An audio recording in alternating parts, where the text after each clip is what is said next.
Be sure to subscribe and click on the bell for notifications on future uploads. Hello everyone, Silverbright here, or you can call me Sully. Well, after having done a couple double feature movie reviews, for new movie reviews at least, I decided just to do 3 this time. A triple movie review of 3 movies that I saw in theaters in November. Starting with a live action adaptation of a popular franchise. One that's from my childhood, of course, but this version, I don't quite seem to enjoy it as much. So here is my review of Clifford, the Big Red Dog. Here's the first review of the day of a film I saw in theaters, and one that I sort of grew up on and found to be fine. But this version itself, not so much. It's the live-action origins of Clifford, the Big Red Dog, based on a scholastic book series by Norman Bridwell. The story, set in New York City, is of a girl named Emily Elizabeth Howard, or Emily Elizabeth, who's having trouble fitting in school and the city life, even when her Uncle Casey has to babysit as Emily's mother is away for a while. But one day, Emily and Casey visit the park to see Bridwell's animal shelter, full of bizarre and interesting animals, and Mr. Bridwell shows them a red-colored puppy who got separated from his family, and Emily loves it. Though Casey declines to get Emily the pup, the red dog appears in Emily's home and she lets it stay for one night. But the next morning, the red puppy, now named Clifford, grew big, nearly the size of Emily's room, and so Emily and Casey have to see Mr. Bridwell about how to make Clifford small before Emily's mom returns. All the while, Zach Tieran, the CEO of LifeGrow that experiments on animals and food to make bigger, sees Clifford being showcased online and tries to take and claim him as his property. Director Walt Becker has done an okay job of making a movie based off the Big Red Dog, but not by much, with somewhat generic characters, a typical story, and effects that run from standard to kind of weak. But Clifford, as a book series, I found to be fine as I've read a few of the books as a kid. The same can be said for his animated VHS series, which I enjoyed as a kid. The PBS series, which I know little of, seemed fine enough. His first animated film is sort of forgettable, and there's the Saint Alone VHS, which I loved watching as a kid, but is pretty odd nowadays.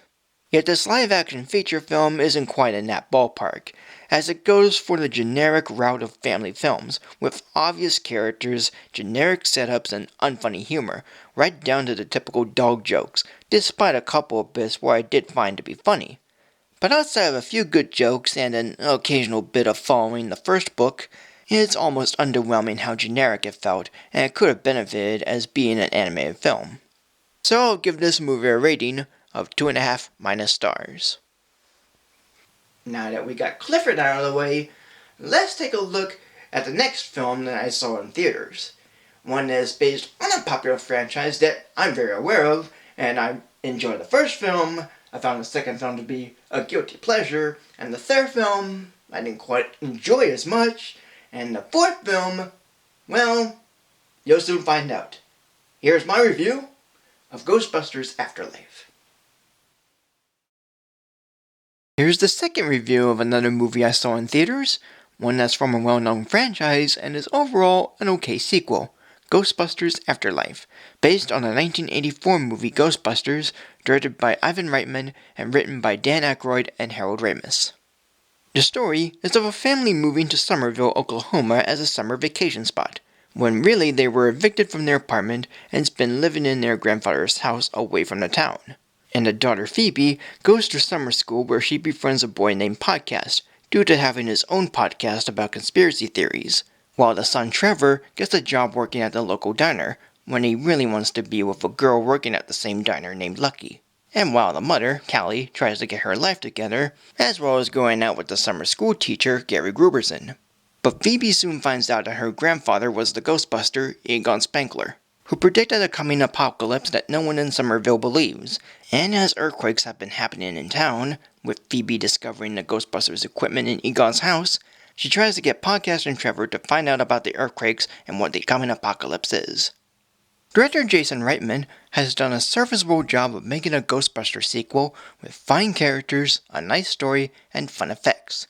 It definitely has more relation to the original 1984 film and makes several references to it, which is fine, but sometimes it plays more serious than funny, despite me chuckling or laughing a few times. It doesn't have as many ghosts or new ones aside from one or two. It brings back the original villains, occasionally appearing in a different way yet taken out in a new way, and the music is like a reorchestration of Elmer Bernstein's score from the first film. But it's all done okay, and doesn't recycle too much of the original film's plot. And along with cameos of the original cast and some fun moments including a chase scene and a mid-credit scene, as well as an occasional reference to Ghostbusters 2, I personally don't think it's bad. It's all very much okay. And I would rank this at possibly 3, with Ghostbusters 1984 at 1, Ghostbusters 2 at 2, and Ghostbusters 2016 at 4. So today I'm giving this movie a rating of 2.5 plus stars. And that was Ghostbusters Afterlife. And so now we take a look at the third and final movie of today. It is a Disney animated feature film, one that is quite an original tale, but I don't really know how to think of it. But based on what I have here so far, I hope you can understand. So let us take a look at Disney's 60th animated feature film, Encanto. Now here's the third review of a movie I saw in theaters, and in most respects I want to like it, but I came out feeling disappointed by the results. It's Disney's 60th animated feature film with songs by Lin-Manuel Miranda and the director of Zootopia, Encanto. The story, set in Colombia, is of a family called the Madrigals, who live in a place called Encanto and live in a magical house called La Casita, where each member is given a special gift that's brought by a magical candle and an enchanted door, such as one making flowers, one having great strength, one making the weather, one talking to animals, and one with incredible hearing. Yet one member, named Maribel, is the only one without a gift, and seen as a disappointment to her family, especially her grandmother Abula. But one night, Maribel saw that La Casita was getting cracks in its floors and walls, to which no one believes. Yet Maribel finds out that the magic is dying and her family is losing their gifts. So Maribel has to figure out how to save La Casita and her family before the magic is lost. Directors Brian Howard and Jared Bush, and co-director Carice Castro-Smith, have made an underwhelming kind of flick, with okay characters, I think, a not-so-decent story, yet beautiful animation and okay songs. In a way, I do feel bad for wanting to pick on this film because of how it goes and that there is a fine message about family, as well as colorful animation and imagery in the songs. But the story has details that are too obvious and overlooked, and there isn't a sense of surprise or intrigue as I hoped, since it all takes place in one location, has mean moments, one or two plot holes, and despite an okay ending, there could have been something more. And what I expected to be a Frozen 2 and Moana with a magical quest, a few decent moments, and lovely animation, which it is, also ended up being like Zootopia and Ralph Breaks the Internet, with very little to enjoy and a disappointing outcome. This one, at least to me, even for a 60th animated feature film, is the worst of the Disney animated feature films, with wasted opportunities and an unimpressive execution of its story. And so this movie will be given a rating of 2.5 minus stars.